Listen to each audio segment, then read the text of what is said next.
So we're back, and we thought we'd take a little bit of time to show you some of the goodies we got today. We had quite a haul, so we're not going to go through anything in detail, but we thought we'll do individual videos on a lot of these games. But let's have a quick peek at what we've got. So I'll start with my first purchases of the day are a couple of Master System games. I got Fantasy Zone 2 and I think it's called Sagaya, I think that's how you pronounce it. Both scrolling shooters, because that's really all that's any good on the Master System these days, if I'm honest. You got these really cheap. I don't think you paid more than £10 for a single one of these cartridges. So we've got Castlevania, we can't see it, Castlevania. Which, we looked on eBay afterwards, and it's usually just about £30, and you get it for a tenner. 10 beans. Oh, lovely. What else we got? Ghouls and Ghosts. Classic. The Mega Drive Ghouls and Ghosts is great as well, it's really good. I forgot. King of the Monsters. Oh. But £4. See, I'm jealous of that one. That's a good one. But you know what you're even more jealous of? Burning Force. Don't know anything about it. We'll obviously do a video of it, probably go in blind and see what it's like, but just the artwork on the cartridge of some anime lady's bum on a motorbike. Great. We've also got a Mega Bomberman. Mega Bomberman, which I think that might be the mouldiest cartridge I've ever seen. It's pretty minging. But Mega Bomberman's an awesome game. It was cheap. What's that? We've got the prequel to the ever popular Xbox 360 game, Crackdown. Which I'm pretty sure has nothing to do with or any relationship to Crackdown. Probably not, but has got buff men on it. Maybe that's before they got their before they got the superpowers. Suits, yeah. I managed to pick up Rolling Thunder 2 because we're after some good co-op games, and this is just an arcade classic, or at least the original one was. I've not played much of the sequel, so it's going to be good fun to go through. Again, I'm not sure I'm going to get the pronunciation right, but I think that's Gynoog, which is another scrolling shooter, which probably relates to the same reason I got the Master System ones of these games just don't age, they're always excellent.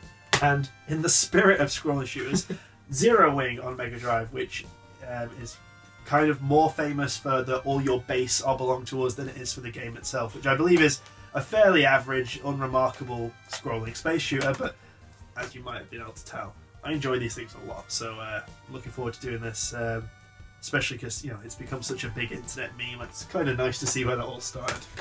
Good old Mercs. It's a good game. That is a good game. I saw you play because you got it recently. Yeah, It's really good. It's so fun. I was about to say it's the closest you'd get to Rambo on the Mega Drive, but Rambo 3 on the Mega Drive is also brilliant. We've also got Cyborg Justice. I also got Cyborg Justice. Right, we both bought this on the fact that I remember from being about 9 years old that it was brilliant. Yeah, you mentioned you can rip robots apart and steal their parts. Yeah, it's probably terrible now, but it's co-op Double Dragon stuff, so again, I'm sure we'll make a video of it. One of my childhood favourites. Clax. See, I never played Clax because when I was younger, like how now I'll only buy scrolling shooters for Mega Drive, as a kid it had to be a platform game. And I remember seeing that and just thinking, I don't know what to make of it, so... Well, thankfully, I don't think I got it. I think my granddad got it. Oh, okay. So I obviously played his, and then I just got hooked. It's really fast-paced. It already looks baffling. Dropping and stacking and colouring. It's a bit like Burger Time, but without the burgers. That's the Japanese cartridge, but most early Japanese cartridges run on the UK Mega Drive. Also, Namco, back when they used to have a silent T. Fun fact for you there. Namcot. Good. Right, what else? Oh, no. The best Mega Drive game in the world. Right, you haven't played it yet, have you? No. Right, Lee loves Stargate. I'm not so bothered by Stargate, but we have a series of videos we're doing called Was It Shit, where we take licensed games, play them, and see if they're shit. That's the reason I would say we got it, but you just bought it because you love Stargate. Yeah. But we will be doing a Was It Shit video on Stargate. Well, if it didn't have screenshots of the original film, I probably wouldn't be able to tell you what it was based on. So because is it Kurt Russell? Because it's got him on the back. It's like it looks like a flashback kind of thing. I have no idea what's going to come of that. O'Neill's heating up the palace guards in that screenshot, and you have to rescue Daniel and the Marines. Daniel and the Marines? Yeah. Well. Good. That sounds like an 80s band. Daniel and the Marines. Saw that. Couldn't resist buying it. What sort of game is that? It's a science-fiction shooter. I'm actually a little upset that I let you have that. There was two though. I know. Could have got one yourself. I know. Well, one of them was Japanese, wasn't it? Which actually brings me nicely onto this wad of stuff. we saw a guy selling like Super Famicom games, but they were so cheap. Like, I paid between 50p and £1 for each of these.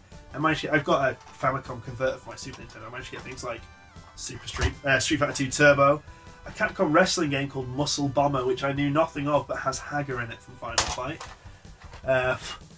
Samurai Spirits, Super Tetris, Puyo Pop, an almost certainly terrible Ultraman game, World Heroes, Mortal Kombat 2, and an almost certainly unplayable Sailor Moon game.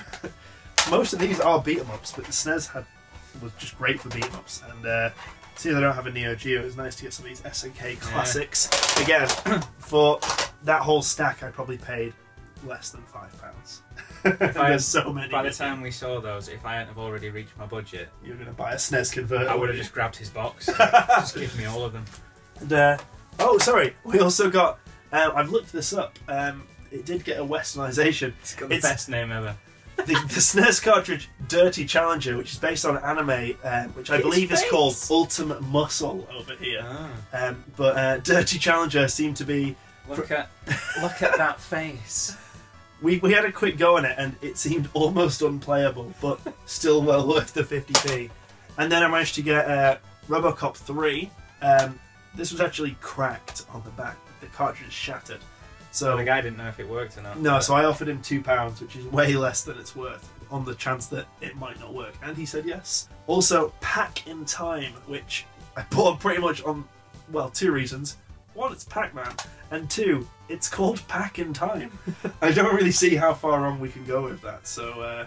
I just hope that the soundtrack to it is Huey Lewis and the News. Singing another cover of Back in Time whilst you play. It's not going to be that, though, no. Imagine it was a little 16-bit version of that.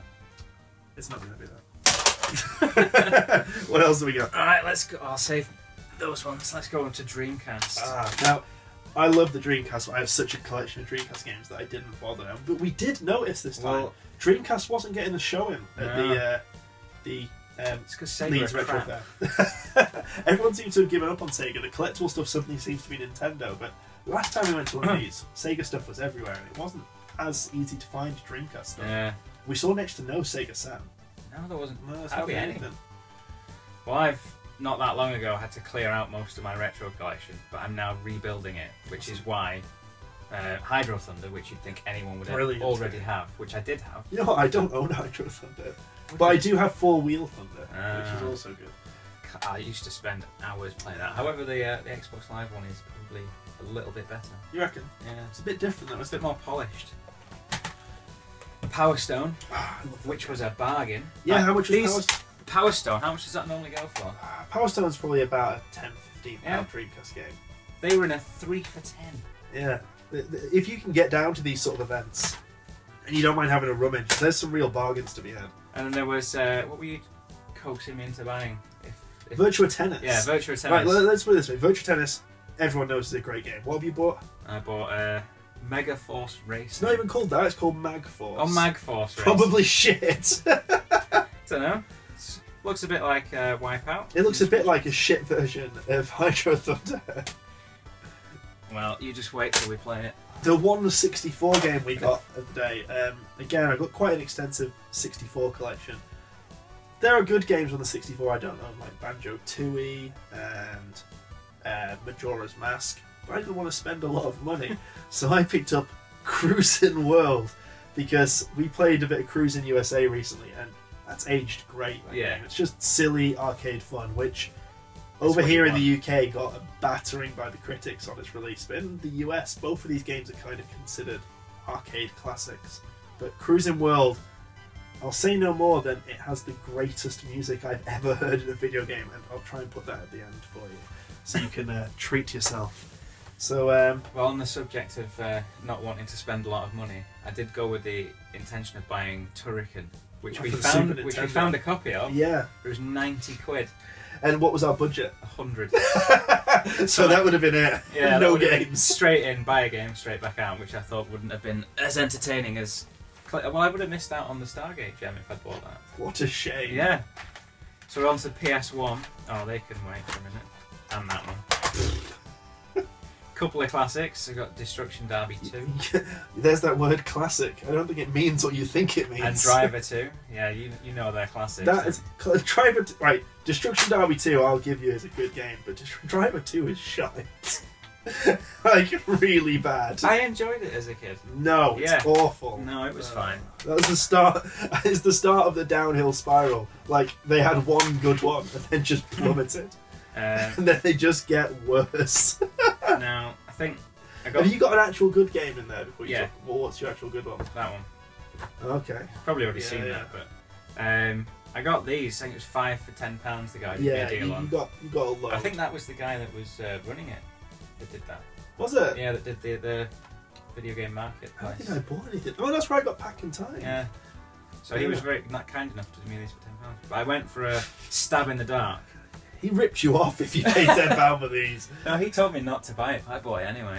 Dracula 2, Electric Boogaloo. The Last Sanctuary. Now, it must be good because it's on 2 discs. Now, I don't remember a PlayStation game of Dracula 1, so I'm going to assume this is the sequel to the film Bram Stoker's Dracula and takes place directly afterwards. Well, we'll have to do a video We'll definitely on that. be doing a video on that. Neither of us have seen it or played it, so it's a blind one. But from the screenshots, I can tell you it's shite. And a game I've been looking for years, ever since Consolevania did a review about it. Overblood. Now, when Consolevania did a review about it... They said it was a stinker. What was the one thing they said? Was, you should never play it and don't buy it. So I bought it and I'm going to play it. But why have you bought it? What did you buy about a week ago? Overblood 2. Right. So I got the second because it was in our local game shop.